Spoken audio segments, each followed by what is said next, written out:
Good afternoon. It's Sunday and we're down the road and we've got a full van. Unfortunately the weather is not great. It's a bit wet. There's no chance of us being able to cut any grass this weekend, which might be an issue because we've got people staying for 2 weeks in 2 weeks time, or 10 days in 2 weeks time. So we've got this weekend and next weekend to do a full cut and trim, and it won't be this weekend. So hopefully next weekend the weather will be a bit better. Otherwise I'll maybe need to come down in the middle of the week, maybe take a day off and come down and do some strimming. So we've got the older group, well they're the older group now, and the younger group, so we've got a full van. I've got a team of 4 tidying up our midden. We've got a midden here and they're tidying that up just to make it a bit more aesthetically pleasing for our visitors. And we're going to dig a hole and bury what we can bury, and we'll try, this is, we've got the trailer, we might actually put some of the metal and transport that off and get that to the dump, the municipal tip. Let's go indoors and see what's happening there.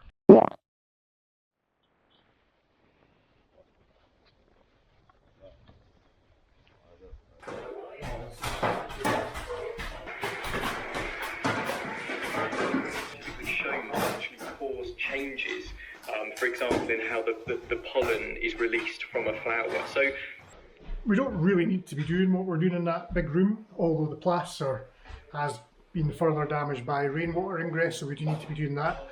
Anyone in that room having a lump of plaster fall on their head, that's not going to be good. The wallpaper that's coming off is damp and it's just hanging off. So what I've said is just, if it's hanging off, pull it off. And if it's not, don't peel it off if it's not. So, and it just makes the place look, I don't actually know if it does make the place look less untidy. It's possible that it doesn't, but it's something to do.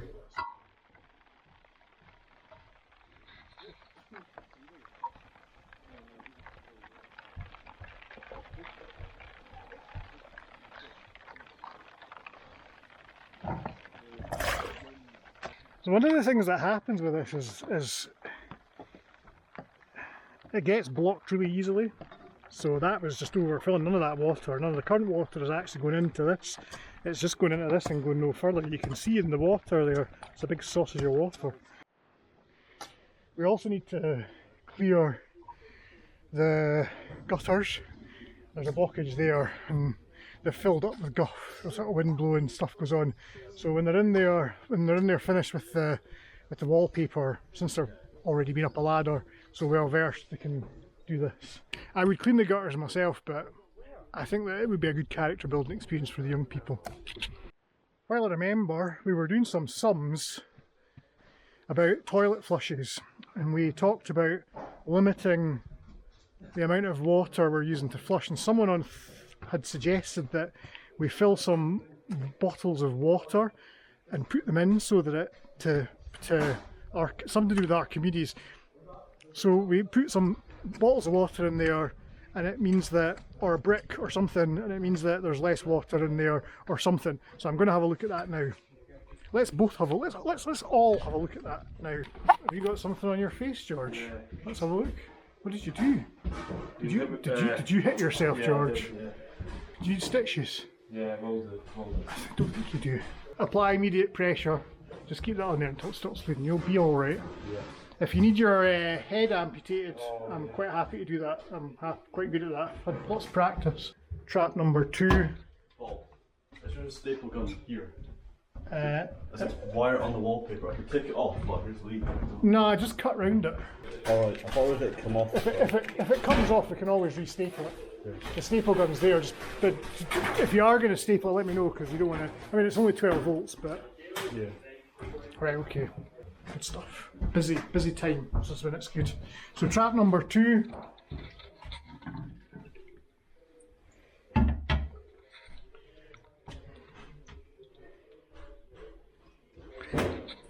So I'd adjusted the ball cock on that so it doesn't fill up. I mean, these were filling up right to the brim. So I adjusted the ball cock on that. So what I'll do is I'll see if I can find something to put in there so that it doesn't fill up. Trap number 1. Where's this going? Right away.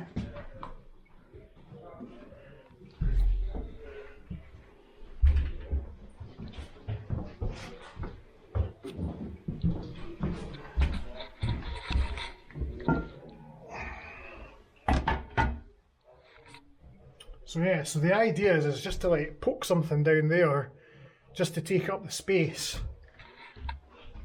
so that these don't fill up as much, and that way we get more flushes out of.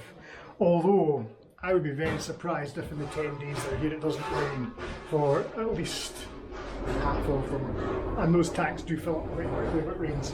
That entire roof section, well, that's end of the building, feeds into them, so it's actually quite a lot of catchment. So I'm going to mess around with these, see if I can figure something out.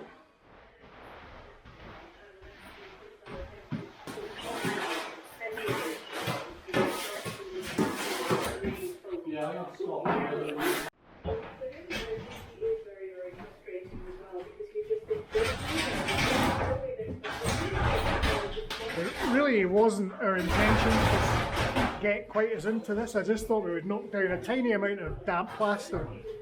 But we've got a bit carried away. It's clarty in here. This needs to be tidy.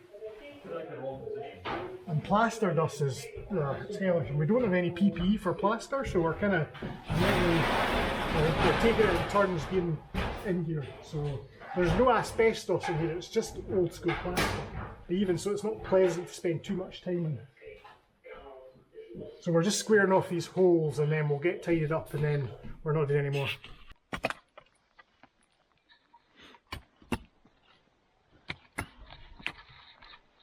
That's a lot of earth they've shifted. It's digging in the mud like that. It's really, the ground is really wet as well, so it's like really heavy. But it needs to be at least twice the size of that, really,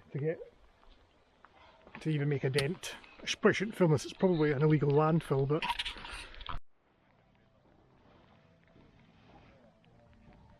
So we've unblocked the rainwater tank, that was blocked again. The gutterings were quite blocked, they're all unblocked, so that tank is now chock full. It's filling up, and it will fill up. I've tried to adjust the toilet flushes, but to be honest, they're really fragile. I've messed with them and fiddled with them, and they're really finicky. I've replaced one flusher, the other flusher is the original flusher. I think that I need to actually buy the EcoFlush flushers. I don't think that I'm going to be able to put bricks or bottles of water or whatever in there, because the bottles of water are just interfering with the ball cock, and it's not working. So for next week, I think what I'll do is I'll see if I can get some 2 EcoFlushes, so that it's only flushing like with 5 litres instead of 10 litres of water. I've dialed them right back, but with the flushers that are in there, if it doesn't fill up enough, it doesn't flush. So I'm not a plumber, but everything's been done on a shoestring here, as we know. It's difficult to spend money on things that we aren't going to see any benefit. Well, we see a momentary benefit, but you know, things like doing things to the actual building, it just sticks in my craw. But we'll get those going, so at least the Polish group have got toilets that flush. And hopefully we'll get this tidied up here. That's a big hole they've dug out. It doesn't look like a big hole, but it's hard work. Good for them. Let's go and have a look and see how deep the hole is. It might be. I don't actually know how music works, but Loyalty free. we did say we get a digger for this, and we will still get a digger at some point. But we don't. I think we've ran out of time. Mate, how did like mold... And our lawnmower is having a bath. It's having a shower. What? Make her new bonnet. Did you think someone invented That looks good. I wouldn't necessarily run the lawnmower with that on it though. I think it might melt.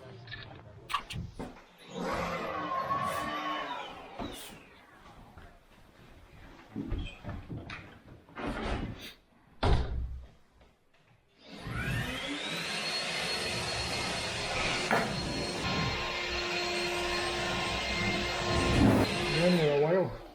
Yeah, he has.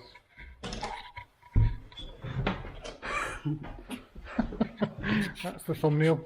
So we're done for another visit, and it was a wet visit. So we've dug a hole, which is sizable, but not sizable enough. We might try and finish that off next week to try and get rid of some of the rubbish, the plaster, the old wooden stuff, rock, and get that buried and flattened out. We took plaster off the ceiling, we've cleaned the gutters, cleaned the filter on the IBC, taken all the old paper that was peeling off the walls. We really didn't intend to do that, but we've done it. And had a look at the toilet flushers. That needs more work. And the big job in there was that plaster, so squaring off the holes in the roof. We do have another leak in the main room over there, and it's nothing that we can do anything about because the leak is right up. It's not on this side of the building, but it's right up on the other side of the apex there, and there's just no way I can get to it with a long pole. And let alone poke there's a big area, say 2 feet square, where the slates are all missing, and the water's going in there, and it's running down the inside of the roof frame, and it's just coming down just by that door there. This building, part of the building, is ironically, it is a shower block. There's our minging showers. You just stand here, you'll get a half decent shower. I'll just turn the water off down here. Yeah, so we've extended all this and down to there, and there was a leak there, but it's leaking here. So we've got the wheelbarrow. At this point, as I've already explained, there's only so much we can do. There's only so much work we can do before it gets into too much of an actual renovation. And in terms of getting a roofer to come up and put some slates where there's a gap where this leak is just, it's like putting your finger in a dike, if I can even use that metaphor. But it would be, it just wouldn't, it's just not worth doing. It's going to leak. And generally, would we notice anyway? Probably not. Great to have a big group down, the van's full, every single seat. We want to do more of that. We'll come down next week, hopefully it'll be dry, and we'll get the grass cut, because that's really important that we do that. Obviously we've got visitors in 2 weeks' time, and it's really important that we're on the ball for them. Right, let's see you in the next video.